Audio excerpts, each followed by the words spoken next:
gentlemen. Hello. Thanks for coming.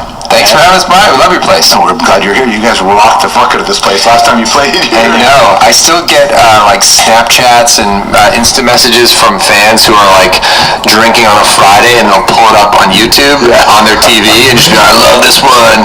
That's awesome. It's true. There's this idea that, you know, it's community and it's friends and it's different, and I like the fact that you're up for it, and that whole Motown set was wild. Yeah. It's a great time so fun. Congrats on the new record. Thank you. How do you feel about it?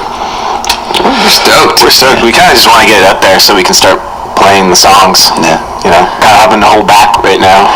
Walk us through some of the songs, because is it fair to say that there's a different effort put into the writing? Not more or less, but a different effort? Yeah, I think we're always trying to, I mean, simply put, just make our own ears tingle. You know, it's like, when are we going to find that moment in the studio where we're like, oh, and you kind of get a smile on your face because you're searching for something that just feels a little new. And I think on this record, you know, with the song like Relentless, we worked off a sample for the first time, which is a new South African sample? Yeah. Chico? Yeah, the song my dad showed me, and then I made a voice memo and I sent it over to Mike, and he chopped it up, and then the band started working on it all together. Right. And yeah, I mean, I think we're always trying, in the confines of being in a five-piece rock band, to like really push ourselves to make something that feels relevant in 2018. How do you take a South African sample and make it seem like it fits? Well, you know what? I like to find just commonalities between songs. You know, I think a lot of times people look to find differences in genres, but for me, it's like, I remember this Paul Simon quote was that the first time he heard African music, it reminded him of 1950s rock and roll, and so he just hears the similarities.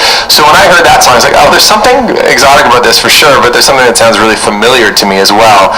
And I just always looking for like new things to get inspired by. Grammys aside, you got a lot of grief for that. I know he did. Yeah. But I think we're richer for having that record. Grace, 100%. Yeah, 100%. There's a difference between appropriating and honoring. Sure. And homaging, right? Yeah. So was it a challenge to make that work? To find the commonalities in that? No, that was the thing. It was just like, my dad showed me the song, and because he loved it, he was like, I listen to this when I'm on my exercise bike. It fires me right up.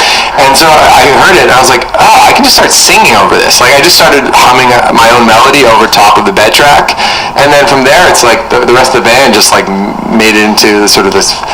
Yeah, Gabriel, the 80s inspired rock jam. Yeah, some like heavy guitar on it here and there. It's like amazing what you can do in a really short time now with technology. So like by the time, you know, Max sent it over to me, and then he was probably over at my house like a few hours later, and I chopped it up, and then we were like laying guitars down and stuff, and some of that stuff made it onto the record. Like a lot of that initial 3 hours of working on the song. So that's I think, if the process has changed, I think we're just more comfortable with like just diving in and just, I mean, it's very possible that it couldn't have worked, and we could have been like, what were we thinking with a South African sample? I thought it worked. Let's play I think so too, yeah. We'll play it. It's Relentless. It's the Strombo Show. Max and Mike Arkels are here. You're not new at this anymore. Yeah, it's weird to think that we're not the new guys in town. Like, not even, like, you have a bunch of records. Yeah.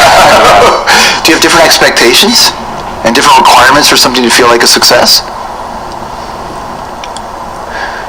We'll edit out the silence as we think about it.